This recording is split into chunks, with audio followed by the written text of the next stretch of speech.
So, vielen Dank, Lindsay. Jetzt haben wir wieder ein bisschen Zeit aufgeholt und sind, glaube ich, wieder just in time. Wir sprechen ja bei OMR viel über Marketing, über Online-Marketing. Jetzt geht es bewusst mal über ein anderes Thema. Wir sprechen über Design, über den Insight, über Design Insights und über eine Company, die schon sehr viele Jahre auch immer sehr präsent ist bei OMR, über Audi. Und wir können uns jetzt freuen auf Insight into Audi Design, Aesthetic Intelligence. Sehr abstrakter Titel. Wir hören jetzt von Stephan Fahr-Becker. Er ist Exterior Designer bei Audi, was wir darunter zu verstehen haben. Herzlich willkommen, Stephan, hier auf der Red Stage.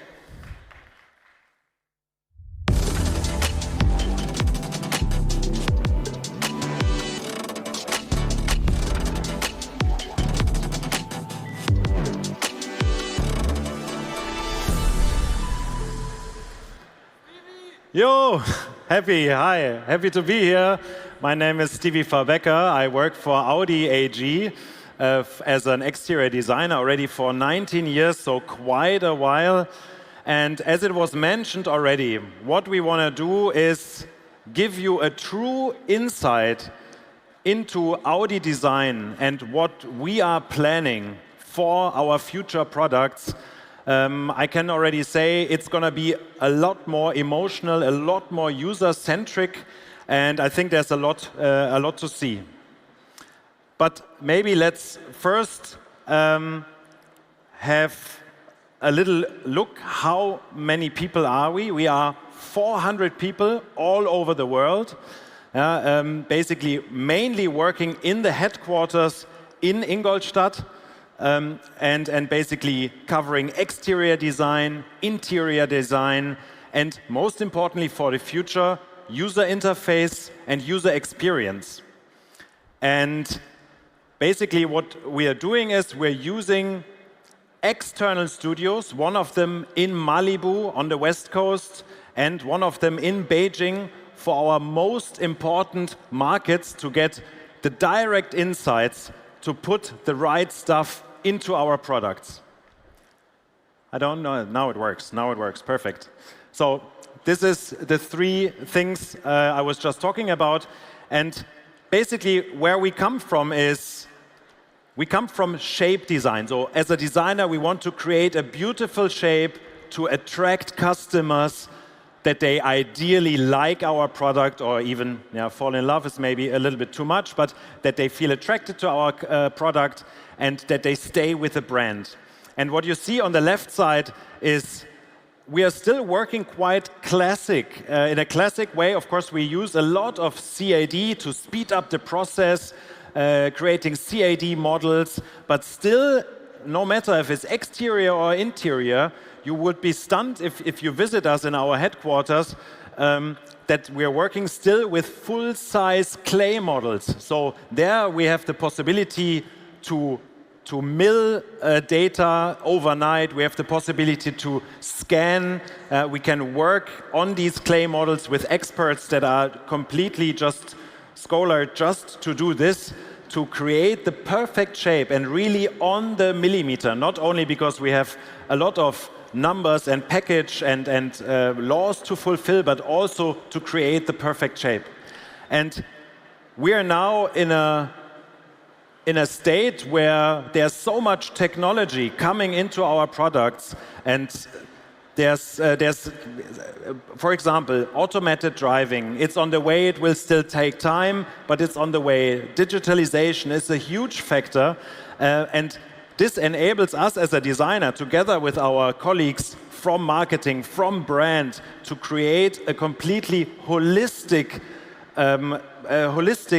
experience. We want that the customers that decide to have their mobility in the future arranged by Audi, that they really fall for this seamless, holistic experience that they have with our products, with our services, and that takes them around and into the future. And what you have to bear in mind, of course, we drive from A to B, but there's so much time as well that you also spend in the car.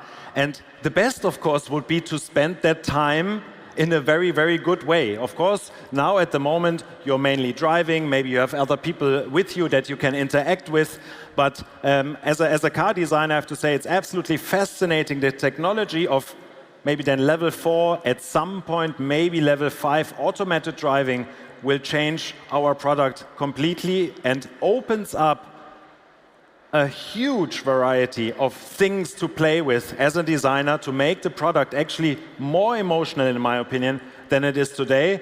And you have to know that I'm a total car nut. So when I was a little boy, my first word was car, and I like driving and all that. But still, I'm fascinated what the future will bring. So this is the point where we really tell ourselves, let's start a new era of the car, maybe like we never experienced in the last decades. Maybe if we take one step back, so we have combustion engine cars. We're moving away already at the moment to fully electric cars. By 2026, we will only develop fully electric cars for the future. We are making there already a complete change. And I think we're getting better and better at that. There are big differences actually between these two cars. So we have a combustion engine in the front. Yeah, we have the battery that is laying on the floor of the car, and you sit on top of the battery. But many might ask themselves, but why are the cars still looking so much the same? I have to admit, as a designer, at some point it was also a bit of a disappointment, because we thought like, okay, let's do something now completely different. We create something super modern. Of course, we have to also pay attention that we don't go too far and that we take the customers with us. That often takes also a bit of time. But the big change that is gonna happen if it's not everything focused somehow on the driver. It's more focused on all the people that sit in the car, that spend the time together, that enjoy the journey together, and at least partly automated driving, autonomous driving is the key factor for completely rethinking the car. So at the moment it was like this, or in the past it was like this, that we do an exterior to attract the customers. Ideally, she or he says, oh, that's nice, I'm interested in that car. And the interior, ideally, is from the function and from the feeling, from the design, so nice that it keeps the customer with the brand. That was the saying of many years ago. Now already we changed our perception, because we felt the interior is just so much more important also in the future for the customer, that we are now already designing cars from inside out.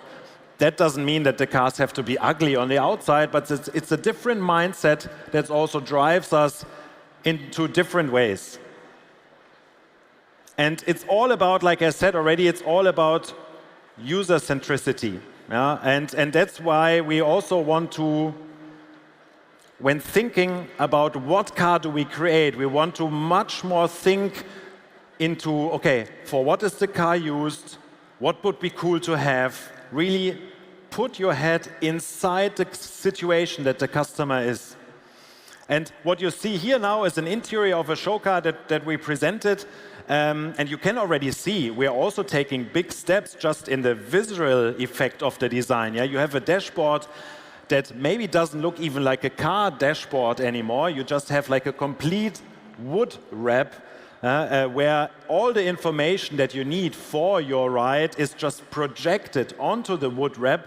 This is also, we want to also showcase that as a designers and in general in Audi, we want to play a big emphasis as well on sustainability, on using the right materials and really going in a good direction. And that's also why this is another insight that is very interesting when we think about new cars and about our new form language. We want to drastically reduce. We want to go back where we came from. Maybe some people of you know the TT1, the first TT that was very iconic. And we want to go back to this very simple, sleek, and beautiful design shapes. Also, because this is also sustainability for us.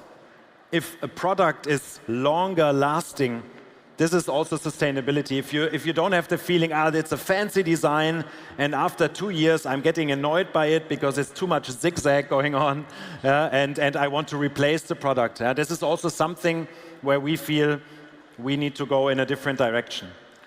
But from this, now the steering wheel vanished.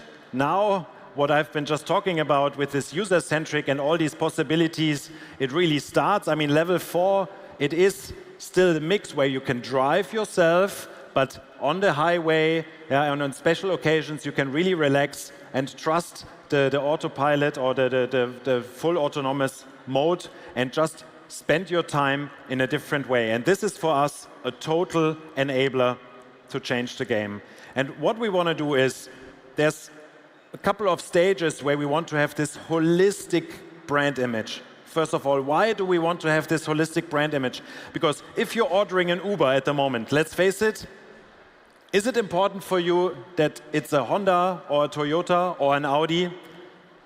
Openly speaking, it will be less important. And that's exactly the point where we see actually the potential that our brand as a such, in the complete picture, from the product, from the services, from all connection points that the customer has with the brand, is so impressive that the customer say, okay, I want to drive an Audi or be driven in an Audi. But let's start at the bottom. First of all, we want human-centered concepts. I will explain a little bit more what is meant by that in a minute. Then we want a holistic car experience in a digital ecosystem. So everything from your device, if you go on the website, all the stuff that is displayed digitally in the car has to be connected, has to speak one formal language as well. And then, last but not least, all the touch points, is it a dealer, is it a charging station, should be united to create one feeling. And that's what we name aesthetic intelligence. The combination of a beautiful product inside an environment that is totally usable. And we did some show cars in recent time to display what we mean. But also these show cars are just showing a way to where we want to head. Maybe if we start on the far left, the first show car that we showed recently out of this show car family that I'm going to shortly explain to you is the Skysphere concept. It comes in the shape of quite a classical car. It's a two-seater roadster. You think like, oh yeah, okay, it's a beautiful car. But again, the big change is I can drive it. I can enjoy the drive. It can even change the wheelbase to adjust different driving modes. But the key feature is that also here, even in this very sporty car, the steering wheel can move away and I can just drive autonomously. If you imagine you're on PCH and you're just driving autonomously in an open car, it's a two-seater, you can enjoy the ride, you can enjoy the stars in the sky, and everything just gets much more emotional. And in addition, then of course the car, we all know it, can propose like, you're ahead of time, you can have a stop there, you can eat something there. And the car is basically like a butler that is organizing the whole ride for you in an absolutely perfect way. Just shortly, Grand Sphere concept, it's a bigger car, it's a four-seater, it's flat, it's almost like it's a luxury commuting also between cities, can be of course used also inside cities. For us, it's also important, we are a luxury brand, we want to be a progressive luxury brand, and we still want to go in that direction. The urban sphere concept is a very interesting concept that I was also personally involved in. It's basically for the mega cities. We were looking at Chinese customers in specific, and how this car was created was that actually we went into co-creation workshops with Chinese selected customers. And this is completely new because, of course, there are product clinics where we ask customers, what do you think of our product and what would you change and all that. But most of the time, this is quite late in the process. So then changing something drastically is very difficult without moving the start of production. And that's why we said we have to be more consequent. If we want to create user-centric products, it's our own imagination, but we have to ask the people outside, and that's what we did. We had like workshops with them over a certain time. We took their input and then actually put this input in the car. I will explain a little bit deeper in a minute, but the general feeling is it's an extension of your living space. That's why it's also quite big, that can move you around in the city or in between cities, and you have the complete freedom to do in this car what you want. And then last but not least, it's the active sphere concept, and that is to connect you again to nature, to maybe drive out, support you in your sport activities that you want to do. Yeah, can have, like you see here, you can have the bikes in the back. They are also electric bikes that can be charged on the car, and also, of course, organizing the trip in an absolutely perfect way. And basically, what all these concepts have in common, we want to give Freiraum to our customers. The freedom of, while using our products, really how to use the time. Am I in a business call? Am I with my family? Do I want to play maybe some game with my kids and not be driving? And to create also this cocooning is very important. Yeah? Also in big cities, maybe the drive from your work to your home is maybe the only time where you have time for yourself, where you can have a digital detox and just calm down for a minute to focus on all other areas of your life. And we want to give the customer the opportunity to really choose. Yeah? And the car is actually offering everything. This is the interior of the urban sphere concept that was designed together with the Chinese customers. And there's something I want to explain. What is user experience? It's the connection of all the stuff we sometimes also know in the car, but in a very nice way with additional technology. So here it's important, okay, it's a nice room, it's welcoming. Yeah? It's a warm feeling, it's cozy, it welcomes me. Imagine you're outside, it's raining, maybe it's cold. You already feel the car is lit up, it's waiting for you, it's opening the doors like this. It doesn't have a B-pillar, so the gesture, how the car opens, is already important to create emotions. And then you're stepping inside, the seat rotates to welcome you, and even there's like a light hug. The light that is running all around the side is animated to welcome you. And then you're stepping inside, the doors are closing, and then there's this cocooning effect. When the doors are closing, you're safe, you're sound, you're maybe calming down, and then you can decide, do I want to interact with my friends? What do I want to do? And to go a little bit more into detail, it's basically there we have, it's also how do you interact with the car, yeah? Of course, there's gesture control, there's voice control getting better day by day, but also we want to have some physical elements. But this element that you see on the very left, actually we all watched Star Wars, that's where we have it from Yoda.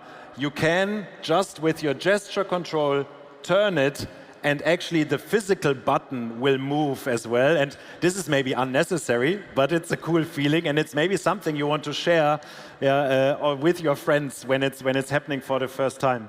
Then in the middle, this was also for the Chinese to have like a tea bar or like a water bar, water dispenser that opens up. And on the far right is as well that you can have zoning in the car. It's a car that can sit up to 4 people. If you're getting a call for your business, maybe you can want to be a little bit more on your own. So the headrest can actually shift, that you have a little bit more of your private zone, or maybe are not molesting the other people on the ride. Here I was just saying it is important. Lighting is very important for me. I always say lighting is the new chrome. Yeah, it's not only a good way to transport like a fully electric car, but it's also creating a lot of movement and emotion. That's why we play a big emphasis on this. I want to it's just 3 more slides. I want to take a closer look at the last show car that I was mentioning, where you can just go into the mountains, the active sphere concept, and what the key technology is here, maybe I play it again if possible, is that it's a mixed reality. So you don't have any screens that when you release the car, the screen is too small again.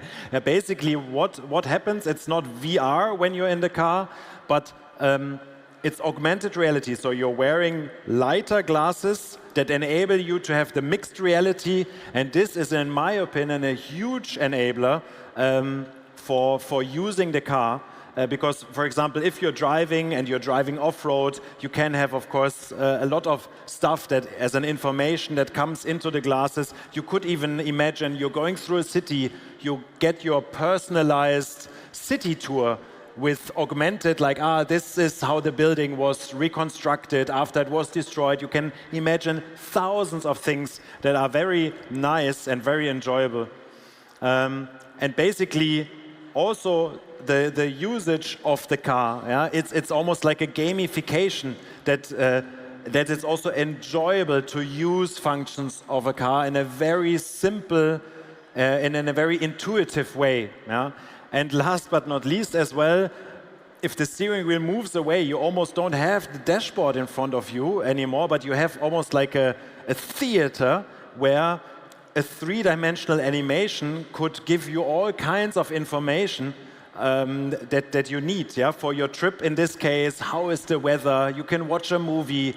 You can even, with a hologram, interact with your friends or with your family. So there's just a lot of things that you can do. And I think it's an absolute genius move that was created by Sid, who is head of UI and UX at Audi, and his team. So that's why I'm totally looking forward to creating new products, of course, better sooner than later. And very excited to look into the future. Thank you very much. And maybe there's still some questions. Thank you.